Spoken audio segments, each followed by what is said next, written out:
Salut à tous, aujourd'hui on se retrouve dans l'épisode 2 de ma formation sur le logiciel de montage DaVinci Resolve. Pour rappel, dans le premier épisode, on avait vu toutes les bases du logiciel, donc on avait paramétré le projet, on avait vu toute l'interface, etc.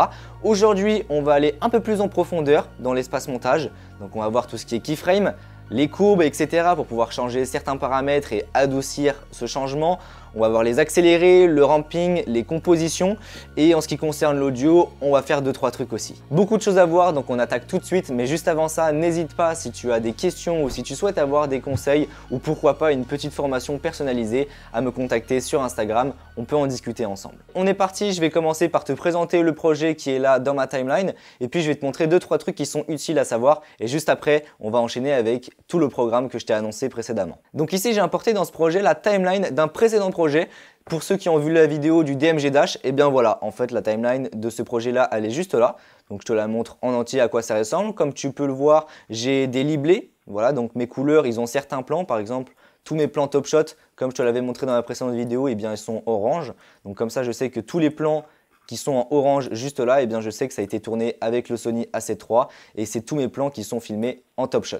Même chose pour les plans du début qui sont juste là en beige, et bien je sais que toutes les vidéos en beige, c'est les plans qui ont été tournés en extérieur. Donc tu vois, le fait de donner des couleurs à ces plans, ça permet vraiment de se retrouver beaucoup plus facilement et surtout visuellement, c'est beaucoup plus construit. Pour que ça soit plus fluide, plus agréable de travailler sur ce projet, étant donné qu'il y a quand même pas mal de choses, eh bien j'ai activé les proxys. Donc souviens-toi, on avait appris ça ensemble la dernière fois. Donc je vais dans lecture, rendu, je mets les rendus sur automatique et puis après rendu de la timeline proxy, je me mets sur demi. Ça permet de faire en sorte que mon ordinateur ne lise pas la vidéo en résolution maximum. Ensuite, on peut voir sur les pistes audio cette fois-ci que je vais avoir plusieurs pistes. Sur la piste 2 et 3, je vais avoir tout ce qui est SFX, donc c'est les whoosh, etc. Et puis après, sur la piste 4 et 5, je vais avoir tout ce qui est musique, donc ma musique de fond quoi. Première chose intéressante, on peut voir que ma musique là, elle apparaît en rouge. Mais ça peut également être le cas avec n'importe quel élément. Si j'ai une vidéo ou n'importe quel type de fichier qui apparaît en rouge, ça veut dire que ce média est offline. Un média offline, c'est un média où le logiciel n'arrive plus à trouver son emplacement. Si par exemple, tu as pris une musique qui était boum, directement dans ta bibliothèque de musique. Tu as pris cette musique là, tu l'as glissée dans le logiciel. Mais après cette musique, tu la bouges d'emplacement, et bien forcément le logiciel il peut pas savoir où est-ce que tu l'as bougé. Et à ce moment-là, ton média il devient offline. Déjà première chose, s'il s'agit d'un fichier où tu sais pas ce que c'est, tu sais pas à quoi ça correspond, tu te souviens plus, tu peux retrouver son emplacement précédent en faisant clic droit, afficher dans le Finder, et là ça va te donner l'emplacement précédent. Donc là on peut voir que, en l'occurrence ma musique, elle a été stockée dans le fichier download. Ok, c'était dans le fichier download, je vois que c'est en piste audio. Il s'agit très probablement de ma musique. Donc pour relier mes plans, je vais cliquer déjà sur tous mes plans qu'il faut relier. Hop, donc je maintiens commande et je clique sur mes différents éléments. Voilà, une fois que c'est fait, je fais clic droit, relier les plans sélectionnés. Et puis là, je vais aller chercher le fichier source. Mon fichier source, il est sur mon disque NVMe, puis dans musique, hop, et là il y a toutes mes musiques. Je vais faire open. Et boum, il a retrouvé toutes les musiques, tous les fichiers qui étaient manquants. Et on peut voir que dans ma timeline, ils sont plus en rouge. Voilà, première chose à savoir, puisque ça arrive quand même souvent de faire une petite connerie, on déplace un fichier d'emplacement et puis le logiciel ne le trouve plus. Maintenant, on va parler de l'inspecteur en haut à droite. Souviens-toi, c'est la petite fenêtre qui va te permettre de modifier plein de paramètres sur ta vidéo, ta transition, du texte, etc. Lorsque l'on est dans l'inspecteur, la première catégorie que l'on a, c'est transformation. Et transformation, qu'est-ce que c'est? Ça va nous permettre de jouer sur la position de ton image, le zoom, l'angle, etc. Et quand on parle de zoom, la première chose qui me vient à l'esprit, c'est keyframe. En français, image clé. Une image clé, c'est très important de le savoir et de bien comprendre comment ça fonctionne, puisqu'en fait, tu vas retrouver ça sur quasiment tous les logiciels de montage et sur beaucoup de paramètres. Une image clé, keyframe, c'est quand tu vas dire à ton logiciel, ok, je veux qu'à ce moment-là précis, sur ce plan-là, cette image-là, je veux que, par exemple, mon zoom, si j'active ma keyframe de zoom et que je zoome, je dis à mon logiciel, ok, sur cette image-là, je veux que mon zoom il soit à 1,130. Je te montre un exemple, tu vas tout de suite comprendre. Donc là, je me mets au début de mon clip. Ok, je vais activer ma keyframe de zoom et de position pour pouvoir effectuer un zoom sur ma tête. Et puis là, je vais me rendre directement un petit peu plus loin dans la vidéo. Je vais zoomer, me décaler sur ma tête à l'aide des différents paramètres. Et puis là, directement, on peut voir que mes keyframes se sont placés. Voilà. Et donc là, quand j'appuie sur play, ça fait un zoom vers ma tête. L'image clé, ça se résume vraiment à dire à ton logiciel, je veux qu'à telle image sur ce plan-là, je veux avoir tel paramètre à tant de pourcents que j'ai activé. On l'a vu, ça marche très bien avec le zoom et la position, mais ça marche avec également quasiment tous les paramètres. Tu peux voir que ici, je peux activer n'importe quel keyframe sur quasiment tous les paramètres. Juste en dessous, par exemple, j'ai le réglage angle. Ça me permet de gérer la rotation de mon image. Et si j'active la keyframe de l'angle, qui est juste là, je vais un peu plus loin dans ma vidéo et que je change l'angle pour faire par exemple un 180. Bon là, je ne suis pas totalement... Ok, voilà. Et là, on peut voir que quand je me rends au début, eh bien voilà, ça fait une rotation sur mon image. Pour activer les keyframes, ça va être très simple. Déjà, tu te rends à l'endroit, l'image précise que tu veux mettre un paramètre précis. Donc là, en l'occurrence, par exemple ici, je veux commencer mon zoom à partir de cet endroit-là. Donc là, je vais avoir mon paramètre de zoom et de position. Donc la position, ça me permet de gérer la position de mon image. Ok, j'active les keyframes. Donc là, j'appuie hop sur le petit point qui est juste là sur zoom et position. Ok, j'avance un petit peu plus loin dans mon plan. Par exemple, ici, ça sera parfait. Et puis là, directement, je vais changer mes réglages. Donc en l'occurrence, je vais faire un zoom. Clac, je zoome un petit peu. Je gère ma position. En position, on va avoir l'axe des X. Donc X, c'est de gauche à droite. Tu sais, c'est comme en mathématiques. Tu vois, on voit abscisse et ordonnée. En gros, c'est à peu près la même chose. Le X, c'est finalement de gauche à droite. Et le Y, c'est de haut en bas. Et voilà, on vient de créer un zoom. Tu peux voir que quand j'appuie sur Play, directement, ça zoome. On voit les réglages qui réagissent à droite. Pour te déplacer de keyframe en keyframe, on va avoir les petites flèches qui sont juste là. Donc si elles n'apparaissent pas, ça veut dire qu'il n'y a pas de keyframe. Si elles sont là, ça veut dire que tu peux effectivement te déplacer de point en point. Si tu veux désactiver une keyframe, par exemple, ici, on peut voir que je suis parfaitement dessus parce que ça apparaît en rouge. Et hop, j'appuie dessus, ça désactive. Et hop, j'appuie en rouge et là, on peut voir qu'on réapparaît à 0. Si jamais tu veux réinitialiser un réglage, comme on l'a vu, ça va être la petite flèche qui est juste là. Le problème, c'est que si j'appuie sur cette flèche reset, ça va reset finalement tous les points de zoom que j'ai mis sur mon plan. Et si jamais je veux juste réinitialiser le paramètre de cette keyframe là, eh bien là, je mets ma souris au-dessus de zoom, je double-clique et là, on peut voir que ça s'est remis à 0. Ma keyframe est toujours là. En revanche, mon zoom est revenu à 0 à l'origine. Si je veux voir les points qui vraiment apparaissent dans mon plan, comme on peut le voir finalement avec l'audio, là, on peut voir que j'ai mes keyframes qui apparaissent. En revanche, sur ma vidéo, j'ai pas de keyframes qui apparaissent. Pourtant, j'en ai. Et bien, pour les afficher, en fait, je vais me rendre dans la timeline. Puis là, on peut voir qu'à droite de chaque plan, on peut afficher la petite fenêtre des keyframes. Je peux donc, si besoin, les déplacer. Donc, imaginons que j'ai envie de raccourcir mon zoom, j'ai envie que ça termine juste là. Et bien, boum, j'attrape ma keyframe et je la déplace directement jusqu'à ma tête de lecture. Je peux bien sûr copier-coller des points. Donc, imaginons que j'ai envie de faire un zoom des zooms. Donc là, on a déjà effectué notre zoom, juste là. Imaginons que j'ai envie d'effectuer le dézoom. Eh bien, je me déplace un peu plus loin. Boum, je vais enlever ça. Je clique sur mon keyframe de début, je fais Commande C ou CTRL C sur Windows et Commande V. Et là, on peut voir que effectivement, j'ai mon point qui est apparu. Et là, on zoome au début et puis là, on va dézoomer. Voilà. Ce qui est aussi très intéressant à utiliser, c'est le mode transformation directement dans le viewer. Tu vas voir, c'est assez pratique. Pour l'activer, c'est très simple. Déjà, je vais me mettre en grand écran, je vais désactiver le mode double, ça sera beaucoup plus agréable, comme ça c'est plus grand. Et puis directement en bas à gauche du viewer, je vais avoir l'outil transformation qui est grisé.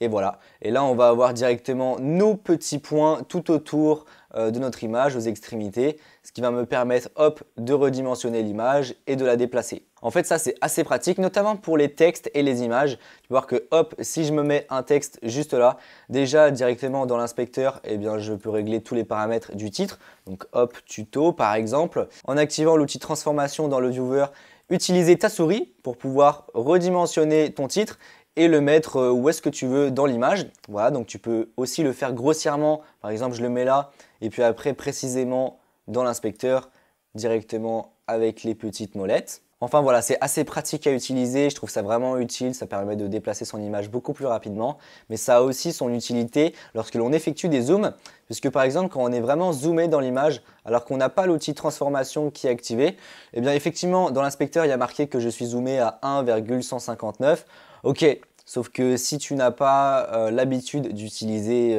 toutes ces références-là, eh bien tu ne sais pas si effectivement je suis beaucoup zoomé dans mon image ou pas beaucoup. Eh bien en activant l'outil transformation et puis en dézoomant avec la molette, je peux voir très précisément si je suis zoomé beaucoup ou non.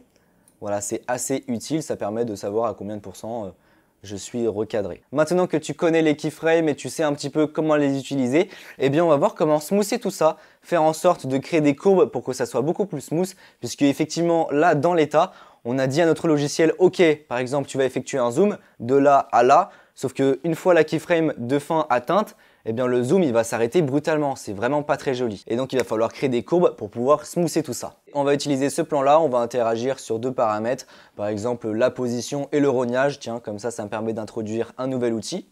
Donc si tu ne sais pas exactement quels paramètres tu vas avoir besoin pour activer tes keyframes, tu peux aussi tout activer comme ça d'un coup, comme ça tu es sûr de ne pas revenir en arrière. Donc pour pouvoir tout activer, soit tu cliques comme ça un par un sur tous les réglages, sauf que c'est très chiant. Tu peux directement appuyer directement sur le bouton keyframe tout en haut, comme ça active tout d'un coup, boum et boum. Voilà. Maintenant je me rends à la fin de mon plan, enfin là où j'ai envie de terminer le mouvement, par exemple ici. Puis là je vais me déplacer vers la droite par exemple, et puis faire un petit rognage par la gauche.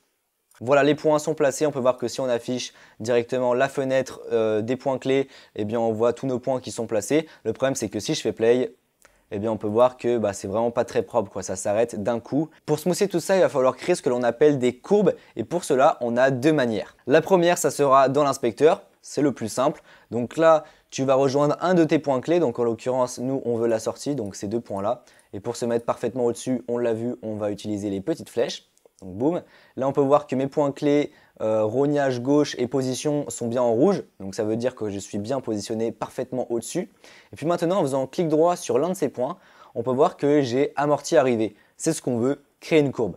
Donc je clique sur amorti arrivé dans position et également dans rognage. Et puis maintenant quand je vais faire play, eh bien c'est beaucoup plus smooth, c'est ça qu'on veut. C'était la première méthode, la plus simple, ça marche très bien, c'est vraiment très pratique. Maintenant hop, on repart de zéro, là on vient juste de placer nos keyframes et puis on va voir comment on fait avec les courbes directement. Dans la timeline, à côté de la petite fenêtre keyframe, on a la petite fenêtre courbe. Boum, je clique dessus et puis là directement on a une nouvelle page qui s'est ouverte. C'est la page des courbes, donc naturellement étant donné qu'on a activé plusieurs keyframes, eh bien on va avoir plusieurs courbes. Celle qui va nous intéresser là tout de suite, ça va être celle du rognage gauche. On peut voir que quand je passe ma souris par-dessus, on a le nom des réglages. Donc rognage gauche, c'est bien celle-là. Donc là, on peut voir que ma courbe, elle est linéaire. C'est pas ce qu'on veut puisque ça va s'arrêter brutalement. Pour smoother tout ça, je vais cliquer sur mon point clé de sortie, donc en l'occurrence celui-ci. Et puis là, on peut voir que tout en haut, on va avoir différentes options de courbes. On peut céder des petits logos. Nous, celui qui va nous intéresser, c'est celui qui est juste là, à droite. Et il nous intéresse parce que nous, on veut que ça arrive smooth sur un point. Et puis là, on peut voir que sur le logo, c'est exactement la même chose. On a la courbe qui arrive smooth sur le point. Donc boum, je sélectionne et puis là on peut voir qu'on a une petite poignée qui est apparue pour pouvoir former ma courbe. Donc là à partir de là, je fais ma courbe. Imaginons, je la mets comme ça, c'est très bien. Voilà, c'est très bien, mais je peux également faire l'inverse, c'est-à-dire qu'au lieu que ça arrive progressivement, ça va arriver d'un coup. Donc là, je la mets cette fois-ci en négatif. Tu vois, ça arrive d'un coup, c'est vraiment abrupt. On va faire un deuxième exemple plus concret directement depuis le début. Donc je vais réinitialiser tout ce que j'ai fait sur ce plan-là. Pour cela, directement dans l'inspecteur, boum, réinitialiser. Et puis là, imaginons que j'ai envie de faire apparaître le logo Rosco. Donc c'est une marque pour ceux qui ne connaissent pas. Donc je fais glisser mon logo Rosco directement dans la timeline au-dessus de mon plan, puisque j'ai envie que ça apparaisse au-dessus. Je redimensionne directement avec les trims. J'ajuste la position et la taille de mon logo, donc directement soit dans l'inspecteur ou sinon avec la souris dans le viewer. Je vais le positionner par exemple ici. Maintenant, je vais positionner ma tête de lecture au moment où j'ai envie que mon logo apparaisse, par exemple ici. Et puis là, je vais activer ma keyframe position, puisque c'est seulement la position qui va interagir. Je vais agir sur la position pour sortir le logo de l'image. Et puis là, on peut voir que si j'appuie sur play, le logo arrive. Le problème, c'est que pareil, c'est pas très smooth, ça s'arrête d'un coup. Donc là, encore une fois, on va aller dans les courbes. On va cliquer sur notre point de sortie, qui est juste là. Et comme la dernière fois, nous, on veut interagir sur le côté de la courbe qui est à gauche. Donc, ça va être ce logo-là. Et à l'inverse, si je veux interagir sur le côté de la courbe à droite, ça va être le logo qui est tout à gauche. Donc là, boum, j'appuie là-dessus, j'ai ma poignée qui apparaît. J'ajuste ma courbe, on va voir ce que ça donne. Voilà, c'est très bien. Donc là, on a fait le début, ça marche bien, mais imaginons que j'ai envie de faire la même chose à la fin de mon clip, de manière à ce que le logo reparte à la fin. Donc là, il va falloir encore une fois que je place des keyframes, puisqu'on n'en a pas mis à la fin. Donc là, il y a deux solutions, soit je le fais dans l'inspecteur, directement ici dans position, ou sinon, étant donné qu'on est sur la courbe position, Là, je peux appuyer sur le bouton keyframe qui est directement dans l'onglet courbe. J'appuie dessus, ça me crée un point. Puis là, on peut voir que j'ai ma droite qui est tracée. Le problème, c'est que c'est linéaire. Nous, on veut faire une courbe. Donc pour cela, étant donné que j'ai envie de partir smooth d'un point pour arriver à un autre, et non pas partir d'un point pour arriver smooth à un autre, puisqu'on s'en fout, le logo il va sortir de l'image, on ne le verra pas. Donc comme j'ai envie de partir smooth, il va falloir que je sélectionne la keyframe, l'avant-dernière keyframe, donc celle-là. Et puis là, il faut que j'interagisse sur le côté droite de la courbe. Donc cette fois-ci, je vais cliquer sur le mode qui est tout à gauche. Voilà. Et là, je vais avoir ma petite poignée qui arrive à droite. Si jamais j'aurais cliqué sur le mode de courbe, voilà, celui-là à droite, on peut voir que j'aurais eu ma poignée à gauche. Et ça, c'est pas ce qu'on veut. Nous, on veut interagir sur le côté droite. Donc, je sélectionne bien ça. Et puis, à partir de là, je forme ma courbe. Voilà, c'est parfait. On a terminé. Donc, bien sûr, si tu as besoin d'interagir sur un point, le déplacer, etc., eh bien, tu peux. Justement, il faut faire attention à ne pas faire une connerie, à sélectionner un point et à le déplacer. Il faut vraiment que ça soit attentionné. Donc, tu vois, par exemple, si j'ai envie que ce point-là, finalement, il soit plus à gauche, bien sûr, je peux le déplacer, comme on a appris tout à l'heure. Et je peux également déplacer, voilà, en hauteur pour pouvoir gérer la position. Donc là, on a créé notre courbe. Et si j'appuie sur play du début, on peut voir que boum, ça arrive. Et hop, ça repart. Donc là, on a fait tout ce qui est image, mais bien sûr, après, pour tout ce qui est son, SFX, il faudra faire 2-3 trucs. Il faudra ajouter des whoosh. Donc quand le logo il arrive, il faudra faire un whoosh. Et quand ça repart, comme ça, tu vois, ça ajoute beaucoup plus d'immersion. On a vu tout ce qui était keyframe et courbe. On a introduit aussi ce qu'était le rognage. Rognage, je pense que je n'ai pas besoin de le préciser, c'est sur tous les logiciels, que ce soit Word, PowerPoint, Canva, tout ce que tu veux. Ça te permet de rogner une image, voilà. Maintenant, on va voir tout ce qui est ralenti, accéléré et mettre en pause une image, pourquoi pas. Donc là, toujours dans l'inspecteur, c'est toujours la même chose. On va aller dans variation de vitesse. Et donc là, on va avoir vitesse en pourcentage. Donc forcément, si on est supérieur à 100, on va être en accéléré. Boum, là ça lit en accéléré. Et si jamais j'ai filmé une cadence d'image supérieure à 25 images par seconde, par exemple 60, 120, et 240, etc., eh bien tu peux également faire des ralentis. Donc pourquoi pas se mettre à une vitesse à 50%, donc ralenti x2. Forcément, là, ça saccade parce que j'ai filmé en 25. En dessous, on a d'ailleurs un indicateur qui nous dit à combien d'images par seconde on est en fonction de la vitesse en pourcentage à laquelle on est. Donc, si par exemple, je me mets à une vitesse de 50%, eh bien là, avec la cadence à laquelle j'ai filmé, je suis à 12 images par seconde. Forcément, qui dit 12 images dit saccade. Si jamais on veut inverser un plan, c'est-à-dire que là, on a le début, on a la fin, et on veut que la fin, ça soit le début. Enfin, vraiment, on retourne le plan à l'envers. Ça, pareil, c'est très pratique, j'utilise ça assez souvent. Et bien là, on peut voir qu'on a direction, toujours dans vitesse. Direction, là, on était la flèche qui va vers la droite. Donc du coup, il n'y a rien qui change. Mais on a également flèche qui va vers la gauche. Et donc là, ça permet d'inverser le plan. C'est-à-dire que le début va devenir la fin et la fin va devenir le début. Ça, c'est assez pratique. Imaginons que tu as fait un travelling qui va de gauche vers la droite, mais que tu as envie que ça soit l'inverse dans ton montage. Donc là, on peut voir que là, je vais de droite vers la gauche, mais je veux que ça soit l'inverse. Boum, je change la direction. Et puis maintenant, ça va de gauche vers la droite. Et si jamais tu veux mettre arrêt sur image, au lieu de prendre un screen et puis après d'importer l'image dans ton logiciel pour faire un arrêt sur image, et bien directement, dans variation de vitesse, et bien tu as également le petit logo gel. Voilà, tu cliques dessus, ça va créer une coupe, ce qui fait que ici, ça va continuer la lecture, mais après la coupe, boum, c'est en pause. Et imaginons que j'ai envie de reprendre à partir de là, boum, je fais un cut, et puis la partie de droite, juste là, je vais cliquer sur la flèche qui va vers la droite, du coup. Et hop, on repart en lecture. Donc ça, c'était pour tout ce qui est vitesse dans l'inspecteur. Maintenant, on peut également faire ce que l'on appelle du ramping. Le ramping, c'est quand tu vas varier ta vitesse dans une même vidéo. Donc imaginons, au début, ça avance très lentement, et puis après, boum, la vitesse, elle va augmenter, ça revient normal, même pourquoi pas ralenti. Enfin, tu vois, ça va être des variations de vitesse. Je te montre un exemple. Regarde dans le visualiseur de gauche.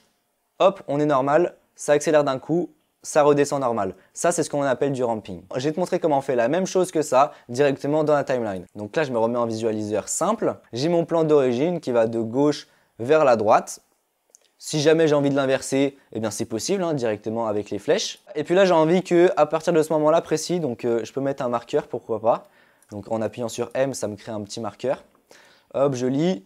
Pam, pam, pam, et j'ai envie que l'accéléré, ça soit jusqu'ici par exemple. Maintenant, il va falloir afficher une nouvelle page. Je vais faire clic droit directement sur mon plan. commande de variation de vitesse ou sinon commande R directement. Puis là, on va avoir une petite page qui s'est ouverte. Je vais me mettre aux 2 points où j'ai mis mes marqueurs. Donc en l'occurrence ici, peut-être même un petit peu avant. Ouais, non, ici c'est bien. Et là, je vais aller sur la petite flèche qui est en bas et je vais faire ajouter un point de vitesse. Ok, ça m'a mis un point. Je vais faire la même chose à l'autre extrémité. Et maintenant que mes 2 points sont fixés, je vais pouvoir saisir le haut de mon marqueur. Donc il est juste là. Et je vais pouvoir hop, le ramener jusqu'à ce que je veux que ça s'arrête. Donc en l'occurrence, comme j'ai envie que ça soit assez rapide, enfin vraiment que c'est lent, d'un coup ça accélère et que ça s'arrête, il va falloir que je le rapproche. On va essayer ici. Là, tu peux voir que là ici, il y a marqué vitesse 100%, après vitesse 900% et puis après 100%. Tu vois, ça fait une variation. Et quand je fais lecture, on va regarder ce que ça donne. Boum, ça accélère. Mais j'ai envie que ça soit encore plus court le moment. Donc je vais encore rapprocher. Hop, jusque là, regardons ce que ça donne. Un petit peu trop court. Voilà, c'est plutôt pas mal. Finalement, je me suis mis à 1580%. Et le problème, c'est que là, ça accélère d'un coup et ça s'arrête. J'ai envie de smoother un petit peu tout ça. Donc le principe, ça va être le même. Je vais faire clic droit, courbe de vitesse. Donc là, ça m'affiche la courbe. On peut voir que j'ai mes 2 points qui apparaissent bien ici. Et puis là, très simplement, en fait, je vais cliquer directement sur l'option de gauche, voilà, qui est juste là. Et là, ça m'a déjà smoothé le point. Je vais faire la même chose en sortie. OK. Et là, regardons ce que ça donne. C'est terminé. Et donc, si jamais tu fais un plan sur une voiture, une moto, ce que tu veux, que tu as envie que ça soit lent, et puis après, d'un coup, que ça soit rapide, et puis après, que ça soit lent, et bien du coup, le principe est le même. Donc là, on a fait une accélération. Après, ça va être lent. Là, je vais remettre un point. Boum, boum. Par exemple, ici, je remets un point. Ajouter un point. Hop, on va refaire la même chose. Bon, là, j'avais beaucoup moins de marge parce que le plan se termine, mais c'est pas grave. On peut voir que ça accélère un petit peu, ça s'arrête. Ça marche très bien. On a terminé avec tout ce qui est image, c'est très bien, les zooms, le ramping, les transitions, etc. Mais bien sûr, il faut tout le son qui va derrière, donc la musique, les SFX, les bruitages, etc.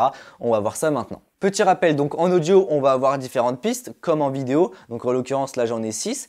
Mais le truc, c'est que là où en vidéo, où effectivement, on va avoir un ordre, il faut faire attention à ce que nos vidéos soient bien positionnées, puisque si par exemple, ma vidéo face cam, là, je la positionne au-dessus de ma vidéo où je filme le dash, bah forcément, on ne va plus voir le dash. Donc, il faut faire attention.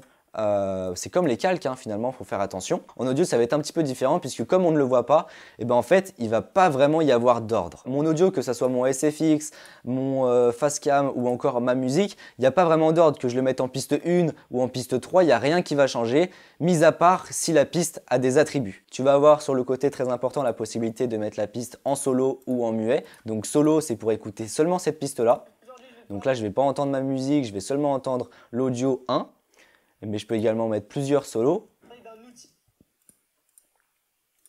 Et mute, bah c'est pour mute la piste. Tu vas avoir une option qui est effectivement très importante. Est-ce que tu veux que ta piste soit en mono ou en stéréo? Le mono, en gros, quand tu vas mettre un casque, ça va être que l'audio qui est de l'oreille gauche et l'oreille droite, ça va être exactement la même chose. Alors que le stéréo, tu vas pouvoir mettre des sons différents dans l'oreille gauche et l'oreille droite. Tu sais, parfois, il y a des musiques où tu entends des sons dans l'oreille gauche, mais pas dans l'oreille droite.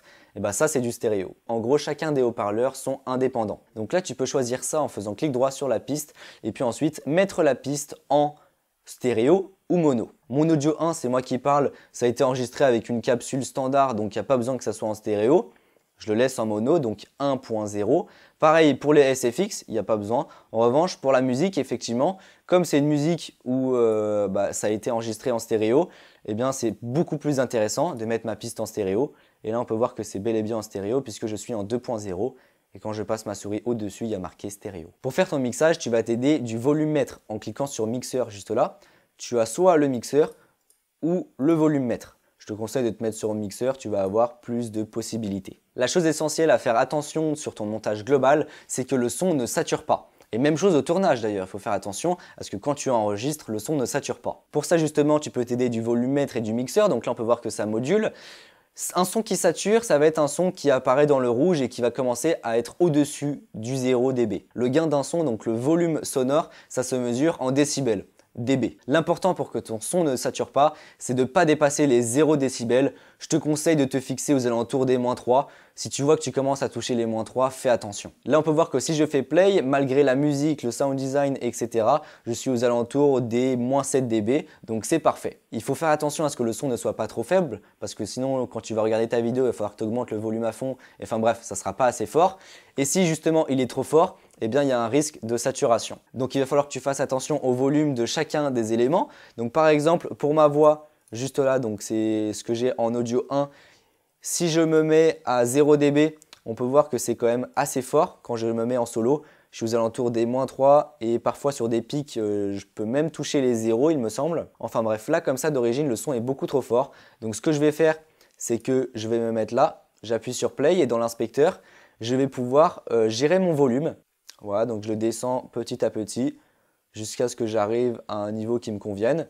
Donc là, on est aux alentours des -5, c'est pas mal. Une fois que tu as fait tous tes paramètres audio sur ce plan-là, donc là, ça me convient, je suis aux alentours des -6 dB, c'est parfait. Au lieu de cliquer sur chacun des plans et puis régler indépendamment le volume, ça serait super chiant.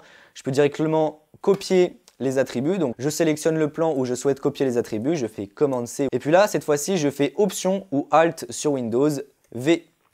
Et puis là, je vais avoir une petite fenêtre qui va apparaître, coller les attributs. Je sélectionne ce que je veux coller. En l'occurrence, ça va être tout ce qui est attribut audio. Voilà. J'applique. Et puis là, directement, on peut voir que sur mon plan 1, je suis à -3,80 et sur les autres plans aussi.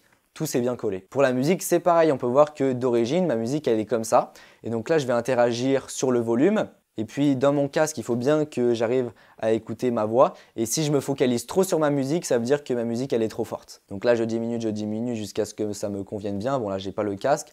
Je me mets par exemple aux alentours des -30 dB.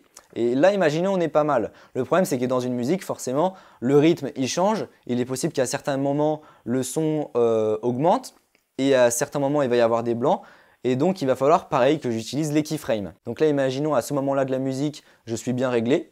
Donc je clique sur mon keyframe, là ça m'a créé un point directement. Et puis à ce moment-là, le son il n'est pas assez fort, donc je peux augmenter mon volume, hop, à -25 dB par exemple, et puis ainsi de suite. Et donc là, tu peux voir qu'au final, là dans mon montage final, je vais avoir plein de keyframes, ce qui correspond finalement à ma musique quand elle va augmenter de rythme ou non. Il y a aussi certains moments où j'ai envie que le volume de la musique soit beaucoup plus fort pour faire des packshots par exemple. Donc là, on peut voir qu'au début, j'ai placé un point à -32 dB. À la fin, même chose. Et puis ensuite, entre deux, j'ai augmenté mon volume vers -11. Pareil, il faut bien écouter dans le casque. Je place mes points et ainsi de suite. En ce qui concerne les bruitages, la musique, on en a parlé d'ailleurs lorsqu'on a fait l'apparition du logo Rosco. Il faut mettre ce qu'on appelle des whoosh. Et donc toute ma musique, les bruitages, etc. ça se trouve pas n'importe où. Personnellement, j'ai un abonnement chez Artlist. C'est pour moi la meilleure plateforme du moment. Je te mets tous les liens en description si jamais ça t'intéresse. Sur Artlist, tu vas avoir beaucoup de musique. Tu vas avoir des bruitages, etc. Enfin, vraiment, il y a tout ce qu'il faut. Et donc là, dans ma bibliothèque de médias, j'avais déjà importé quelques SFX. Donc je peux les écouter, voir ce que ça donne, est-ce que ça me plaît ou non. Imaginons que j'ai envie de prendre celui-là. Hop, je le glisse dans ma timeline. Je le fais correspondre avec le moment clé. Voilà, c'est plutôt pas mal. Le problème, c'est que c'est beaucoup trop fort. Donc là, même principe. Je vais dans l'inspecteur, je diminue mon volume. Hop, -12, pourquoi pas. On va réécouter. J'ai besoin de déplacer mon whoosh un tout petit peu. Donc pour le faire avec précision, je peux zoomer directement avec la molette et option. Je désactive mon aimant parce que sinon je ne peux pas le déplacer vraiment comme je veux. Si tu filmes une scène d'action, des plans drone, ce que tu veux, enfin bref, tu as envie qu'il y ait seulement des sons dans l'oreille de gauche ou l'oreille de droite pour avoir plus d'immersion. Donc imaginons que tu passes en drone dans la forêt et que tu as un arbre hop, qui arrive à gauche. Tu as envie qu'il y ait un son qui arrive seulement dans l'oreille de gauche. Et bien là, on va utiliser dans l'inspecteur le réglage panoramique. Donc imaginons ce whoosh là, j'ai envie qu'il apparaisse seulement dans l'oreille de gauche. Et bien là, sur pan, je vais me mettre hop, plus vers la gauche. Et lorsque je vais écouter avec un casque ou des haut-parleurs stéréo, eh bien, je vais entendre seulement mon son dans l'oreille de gauche. Et si j'ai envie que ça soit à droite, boum, panoramique, je le mets à droite. Enfin, forcément, plus tu mets ton curseur à droite, plus le son il va être seulement dans l'oreille de droite. Enfin, avec le mixeur, effectivement, on l'a vu, tu peux mettre des pistes en mute ou en solo. Tu peux regarder si effectivement ton son il sature ou s'il est trop faible. Mais tu as également des petites molettes qui sont juste là, ce qui va te permettre de gérer le gain de la piste. Depuis tout à l'heure, dans l'inspecteur, on gère le gain d'un seul élément. Donc par exemple, quand je gère le gain de ce SFX là, hop, par exemple, il est à -13, et ben c'est seulement cet élément là qui va être à -13. Mais si j'ai envie que toute ma piste numéro 3 elle soit à -13, et bien là dans Mixeur, A3, donc Audio 3, piste 3, je vais prendre mon curseur et puis là, boum, je vais me mettre jusqu'à -3. Hop, on peut voir que c'est marqué juste au-dessus. En fait, le mixeur n'interagit pas sur un seul élément, mais vraiment sur toute la piste. Donc si par exemple tu as une piste qui est dédiée à, je sais pas, une voix off, et cette voix off elle est toujours à -3 par exemple, et bien du coup tu mets ta piste Audio 3, -3, et là comme ça toute ta piste sera à -3 dB. Voilà, on a vu toutes les bases de l'inspecteur, les keyframes, maintenant tu sais ce que c'est. Tout ce qui est son, les SFX, comment gérer ton volume sonore, comment gérer ton panoramique, donc est-ce que tu veux que tu aies des sons seulement dans l'oreille de gauche ou dans l'oreille de droite. On a vu le ramping, comment gérer un média offline, tout ce qui est liblé et les marqueurs. Si tu as des questions, n'hésite surtout pas dans les commentaires ou directement pour avoir une approche un peu plus personnalisée à me contacter directement sur Instagram. Si cette vidéo t'a plu, n'hésite pas à mettre un pouce bleu et à t'abonner si tu souhaites en voir plus, ça me soutient vraiment. Et puis sur ce, on se retrouve pour une prochaine vidéo. Allez, salut! Salut à tous! Aujourd'hui, on se retrouve dans une nouvelle série de vidéos qui, je pense, va être super intéressante pour toutes les personnes qui souhaitent apprendre le montage vidéo sur le logiciel DaVinci Resolve. Dans cette première vidéo, on va voir vraiment toutes les bases du logiciel, que ce soit le paramétrage du projet et du logiciel pour que tu puisses correctement l'utiliser après, l'interface montage et